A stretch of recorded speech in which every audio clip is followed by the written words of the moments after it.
I mean, we can all say how we'll just promote the values of this and that. But the way you promote values is to have children and pass it on to them. And if you don't do that, then it's... He's talking about having white babies, and he's not capable of separating the very white Anglo-Saxon element of it from the aspect of what makes America America. And everyone make their own. I'm just talking in general. The way in general that this country will reclaim itself, that's the way. Or we can become extinct. You know, if that's the route we choose, then hey, it was a good run. Got a good 3. So, yeah, very overt Nazi shit. Very, very, like, point for point, white supremacist talking points.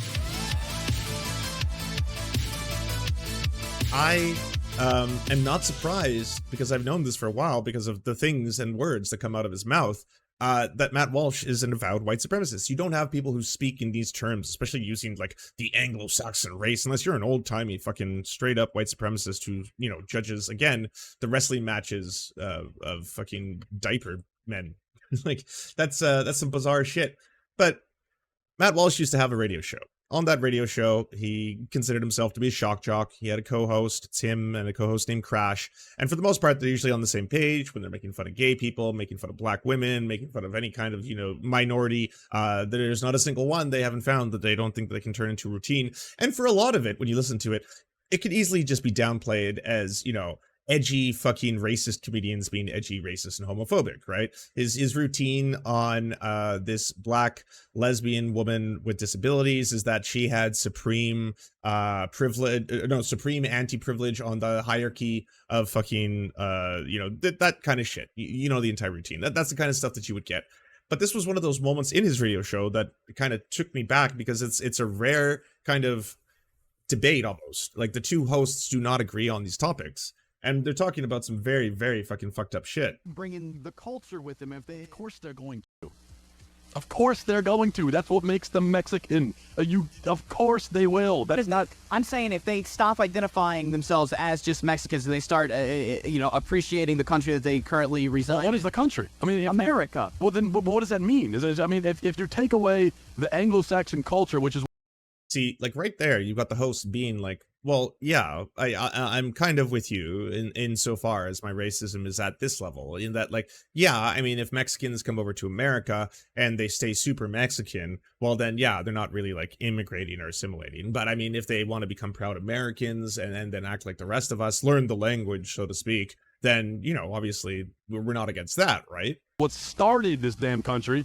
Yeah, but you can Sorry, not damn country. You can adopt philosophies, is my point. So I'm confused by race or culture. Like, what are you promoting? Both. You can't separate them. They're the same. What I'm saying is not like I'm making this up. This has just been the case. Go back through history. This is just the way it works.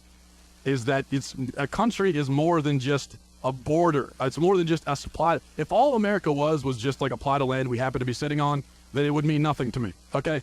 But because it's also identified with a way of thinking, a way of life, a culture, a philosophy, because that was all there, and it was an Anglo-Saxon thing, then, you know, that's what I identify with. It's not the location and the geography that I identify with. Yeah, I like the rolling hills, and I like the Purple Mountains majesty and all that too.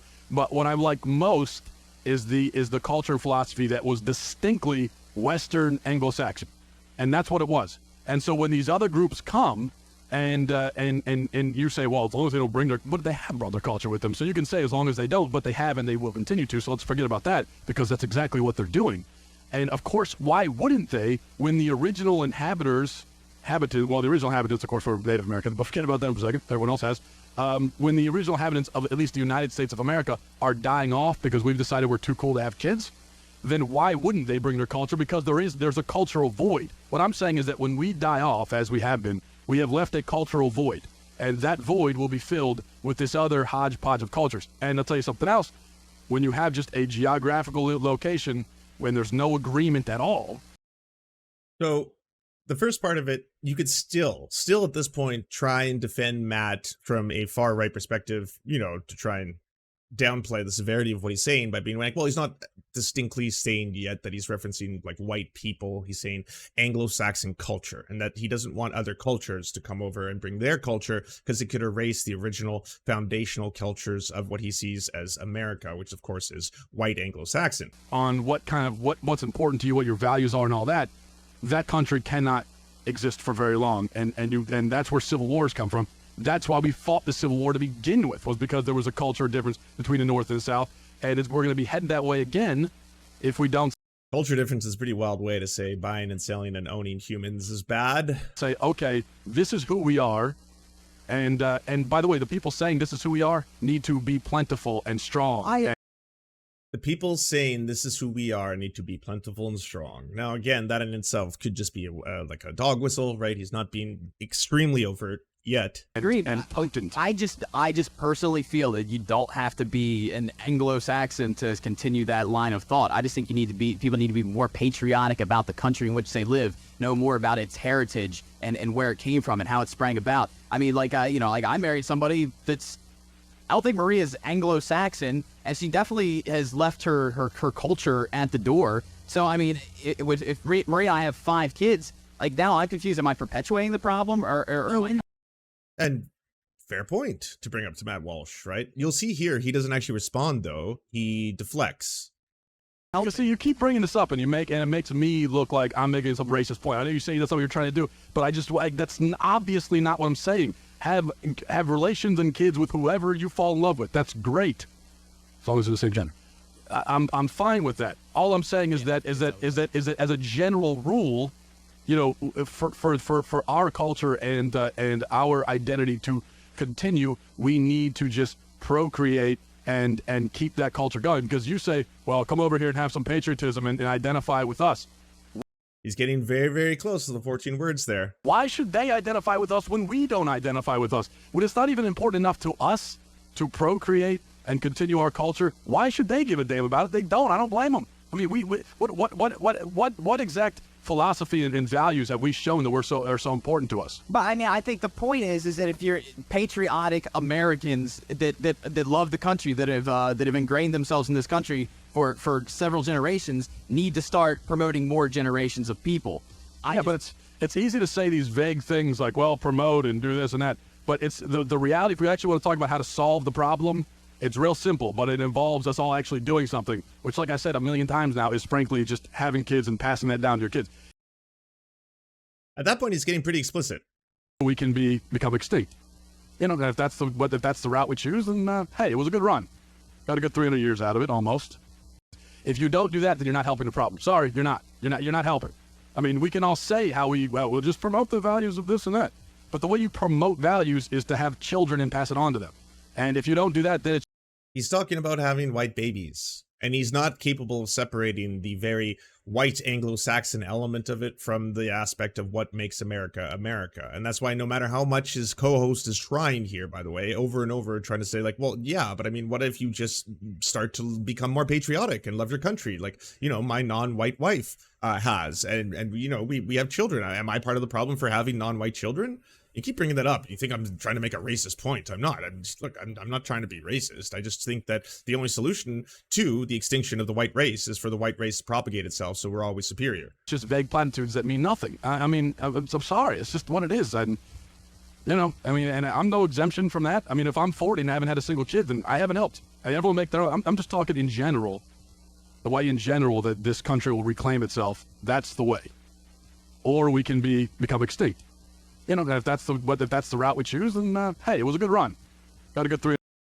So yeah, very overt fucking Nazi shit. Very, very like point for point white supremacist talking points. And you can't argue in the opposite direction that like, well, he meant culture, right? Because every single attempt was made by his co-host to be like, well, yeah, but what about immigrants? What about people who come over here and then all of a sudden they learn how to be proud Americans, they learn the language, blah, blah, blah. They like, you know, even if they immigrated, they're no longer considered Mexican, they're considered American. And he's like, you have to have kids. If you're an Anglo-Saxon, you have to have more Anglo-Saxon kids. The solution for us is to have more white babies, more white children. bringing this is the all culture. about. Which again, this is old Matt Walsh. I'll grant you. I don't know when this radio show was out, maybe like 20 years ago. And he himself, even after Media Matters exposed that first round of that really fucked up shit he said, was like, oh, what, you caught me being like a naughty boy back in my fucking shock jock days, blah, blah, blah. But here's what's way scarier, is fucking Charlie Kirk quote tweeting me for the first time ever. Hi, Charlie. Matt Walsh said nothing wrong.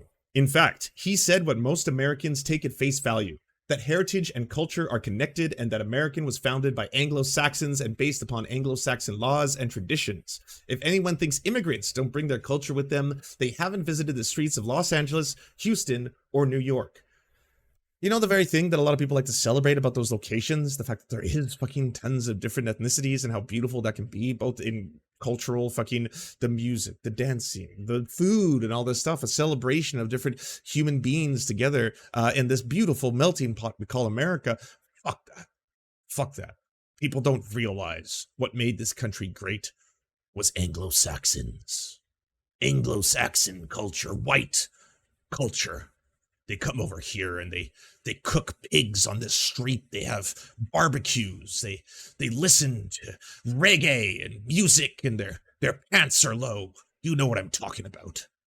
But this is really fucked because, again, Turning Point USA, it is no small player in the game, and they have the largest political youth outreach program in America.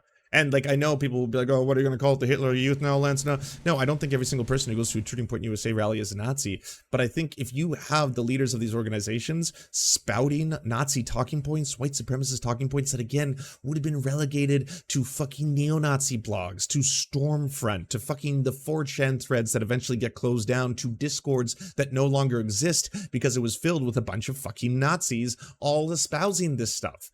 This is the early things, and then what's the next part of it? Well, I mean, the solution is to have more kids. Yeah, more white kids. Okay, so you want to preserve a homeland for your people. Well, the preserve part. Yeah, we got to talk to you about blood and soil, because blood and soil is important to this as well. And we do have to erase. I'm talking final solutions here, right? If anyone thinks immigrants don't bring their culture with them, they haven't visited the streets of Los Angeles, Houston, or New York lately. For that matter, they haven't talked to an immigrant, any of whom will happily talk about their culture they brought from their homeland. All the pearl clutchers need to stop acting so offended by common sense. Now, at best, he's downplaying actual full-on white supremacist rhetoric. That's at best. But at worst, he's basically amplifying it and agreeing with it in totality, and then saying that he said nothing wrong. This is what we all believe. I'm glad someone is proud enough to say it. Well, this is actually one of those, like, he said this years ago and probably would walk away from it. I thought most right-wingers would.